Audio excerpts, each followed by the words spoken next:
Okay.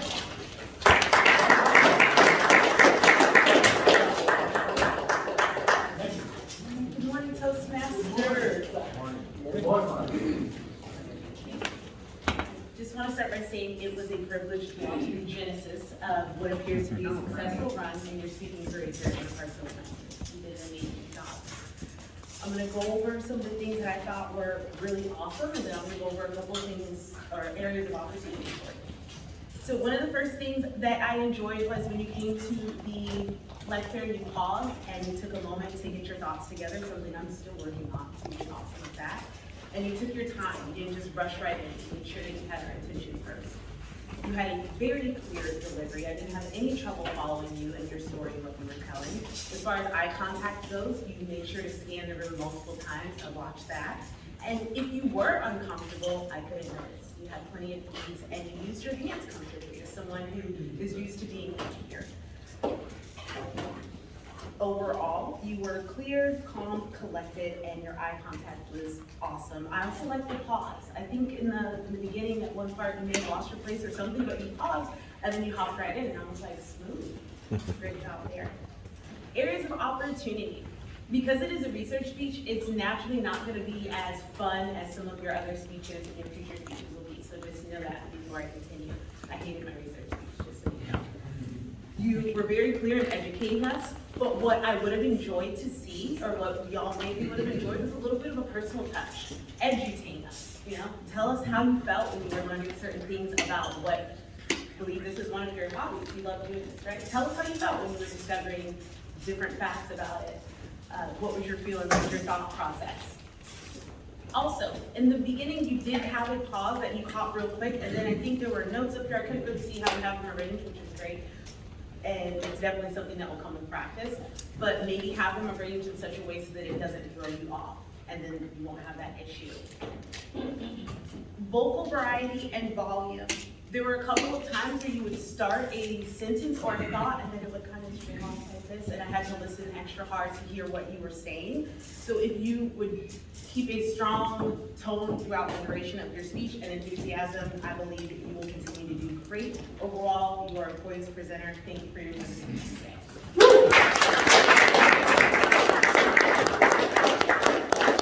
Thank you, Toastmaster Bonnie Patterson, for that evaluation.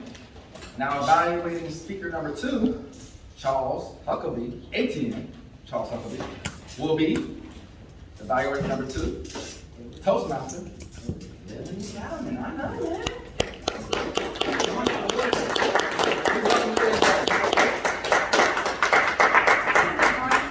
Was part of Toastmasters. Charles Huckabee, today his speaker title is Entertainment Value. Do you find it's entertainment? Yes. I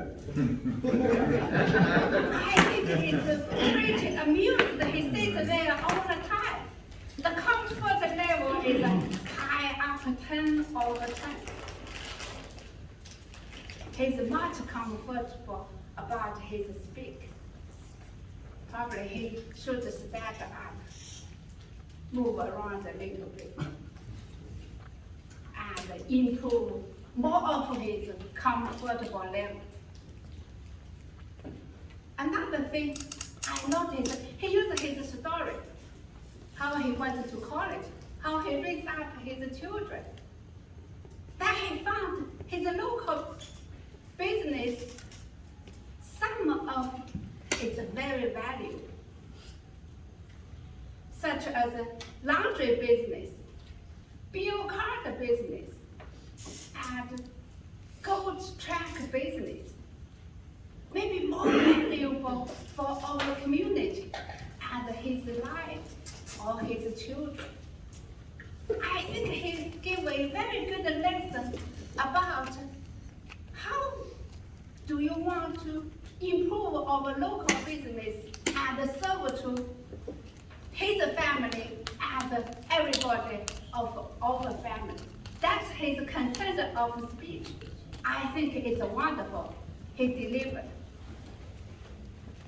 His eye contact is good. He overlooked everybody of the room. and the speech is clear. He also tried to connect with the audience with his stories. And overall, it's a wonderful speech. Little improvement, work around, more gestures, more vocal variety. Thank you.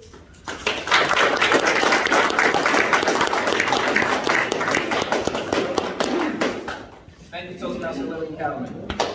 Now, evaluating speaker number 3, Toastmaster Lonnie Fowler, will be DTM.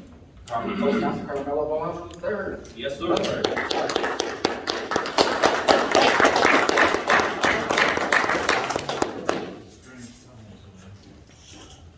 I'm an opportunist.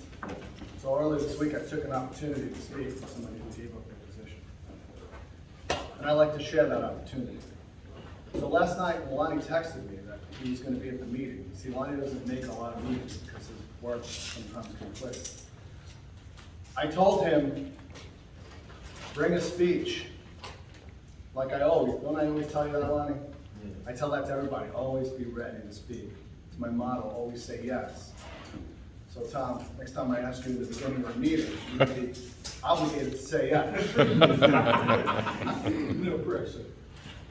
Big hand for Lonnie. He decided today he was going to give a speech, pretty much right before the break, so.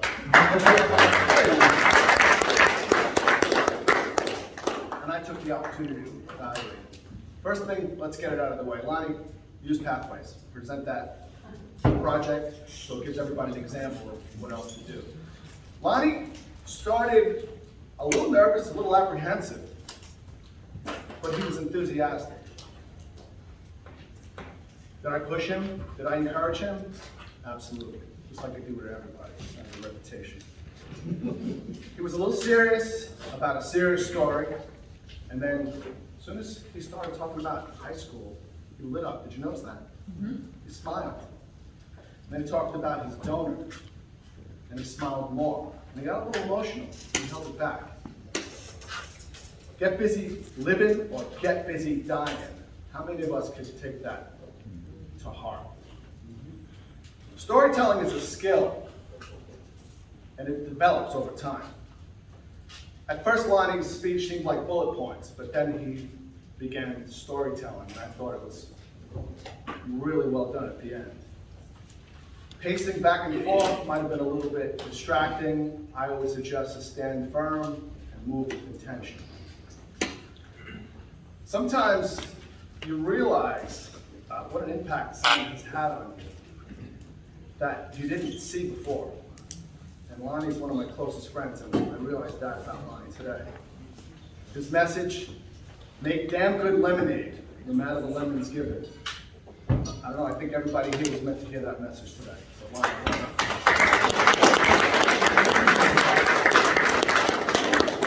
Thank you for that evaluation, Toastmaster Carmelo Bowman III. Now evaluating our last speaker, Toastmaster DTM Jordan Kemmerer, will be Toastmaster Catherine Mulder-Roulette. Catherine.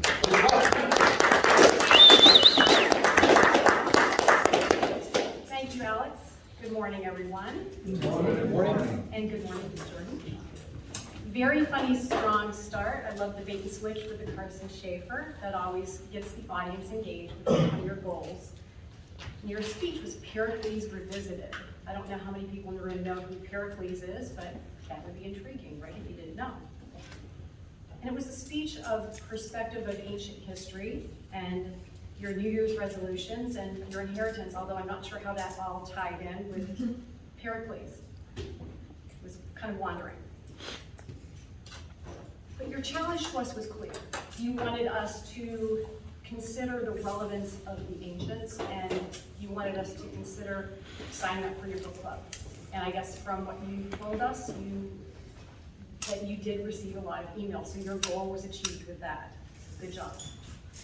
The mechanics of your speech, as always, was wonderful. Your humor, your use of humor, engaging the audience, your eye contact, your use of hand gestures as punctuation. I mean, I love this one. This is my favorite Jordan Cameron hand gesture.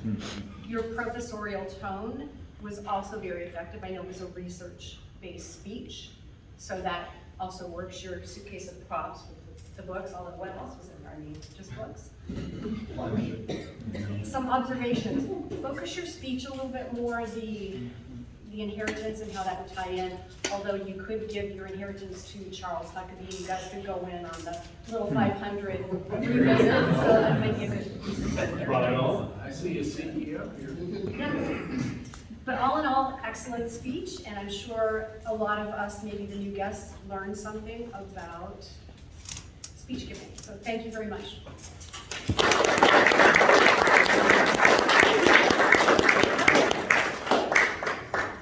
Those were all wonderful evaluations.